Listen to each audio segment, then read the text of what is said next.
Yeah. Well, and how was Eric von Stroheim? Oh. Mr. Stoop, yeah. Yes. With the trimmed hair, we had to shave his head. But I always have a picture of him sitting at the organ in this picture that you're going to see, with a very straight back, the Prussian whole atmosphere that he had about him.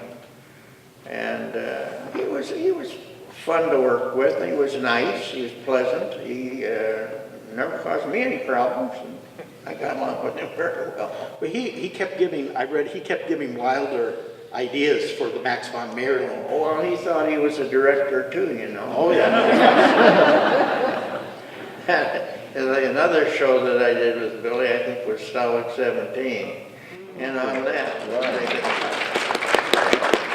and the commandant in that, I forget, was a director, foreign spoken. Otto Preminger.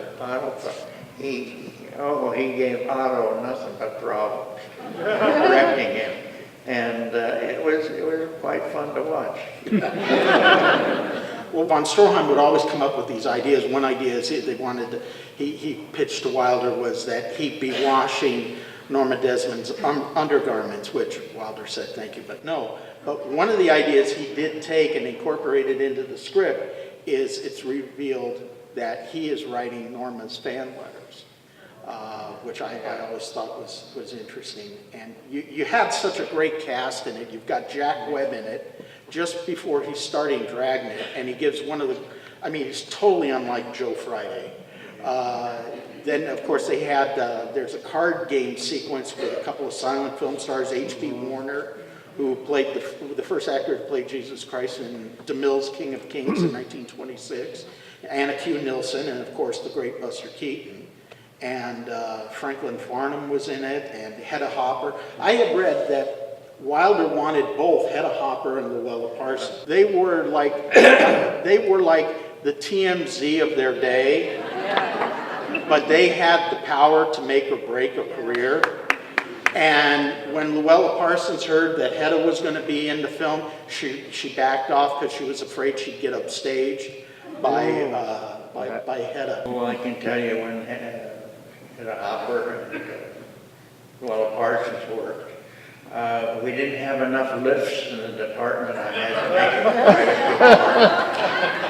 it. I'm not kidding. There were at least 4 or 5 sets of lifts out there. We had her pulled up every way but straight.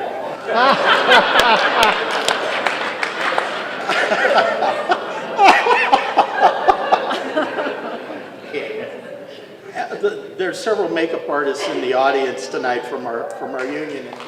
We all can relate to that story, right, guys?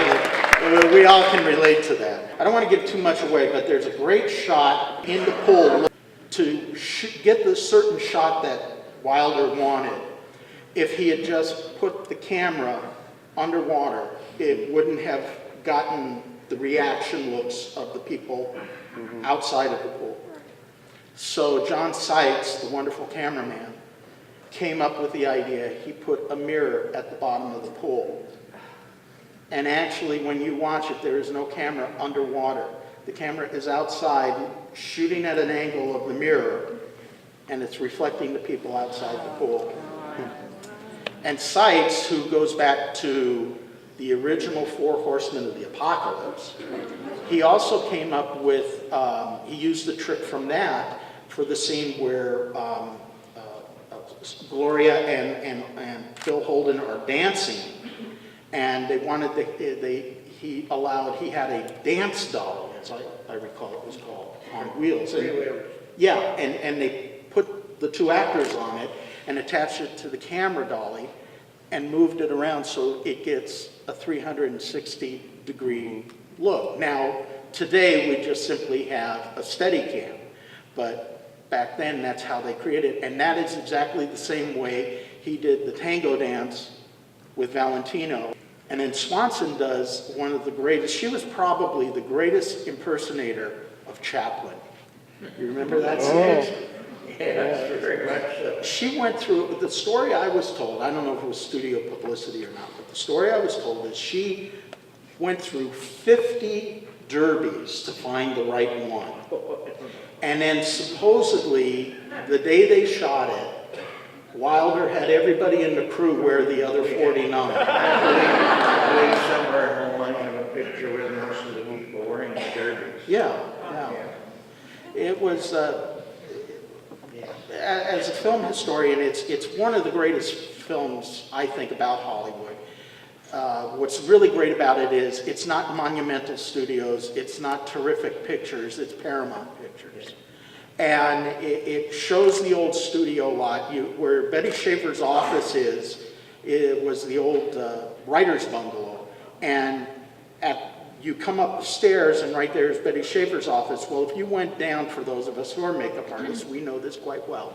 You go down to the end of the building, that's where Mike Westmore had his office during all the Star Trek series, because we used to go down and talk to him and shoot the breeze and beg for work. And then the stage where DeMille greets Gloria Swanson and calls her "Hello, young fellow," that was his actual nickname for her. He called her young fellow. That's stage 18. That stage is still there, and we used to use it quite a lot on Deep Space Nine. I remember it quite well.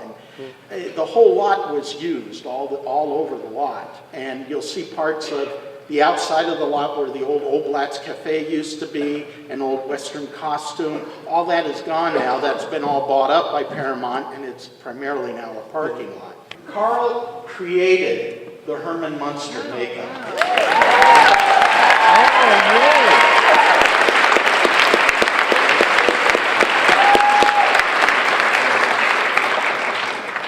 An interesting story. This is kind of like six degrees of separation, or from Max Factor, I guess we could say.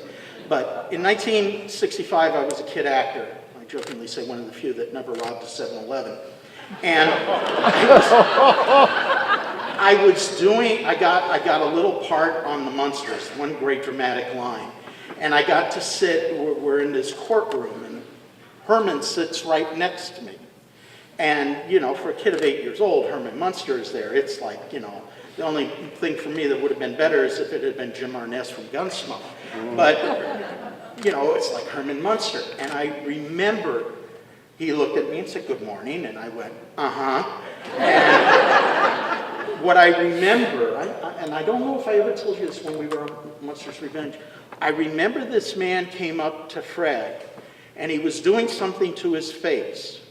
And they started laughing together. And Fred was making faces, and the man was making faces. And of course, I'm the greatest audience in the world. I started laughing. The man was Karl. 15 years later, they do the Munsters Revenge reunion show. And I got to work with Karl and Abe Haberman from the original show. And the first day of filming, I got to sit in the makeup trailer and watch this man do that makeup. And it was like watching Fred Astaire dance. He took a round sand disc and he took these pastel chalks of green and yellow shading, and he'd do all the highlights and shadows on Fred's face like that. And then all of a sudden, he hands me this big Mark's lot and says, "Here, do the stars." Sure. And again, I went, "Huh?"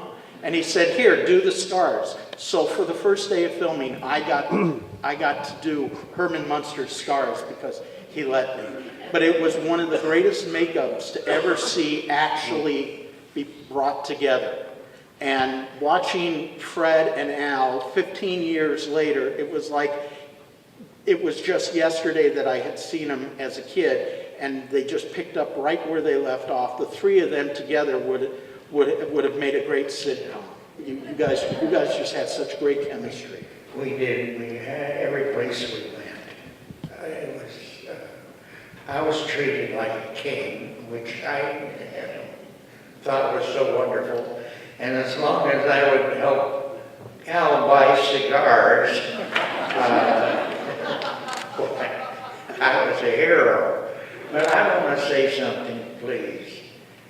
For that makeup that I did on Herman Munster, there were a lot of other people that were part of it that that helped create the whole thing. You know, it's all the guys in the background that made the appliances, made the pieces and everything. They made them well. And I want to thank them and give them credit for what they did, because they did a hell of a job.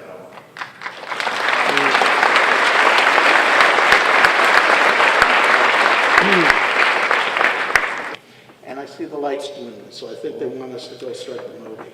Are you trying to give us a hint? I think so. Carl, I want to say from the bottom of my heart, this has been one of the greatest nights for me. Not just for all that you did for me, but just for our craft. You have done so much for our craft and helped so many people. And you're my mentor and you're my friend. Thank you. And I Thank want to you. thank everybody.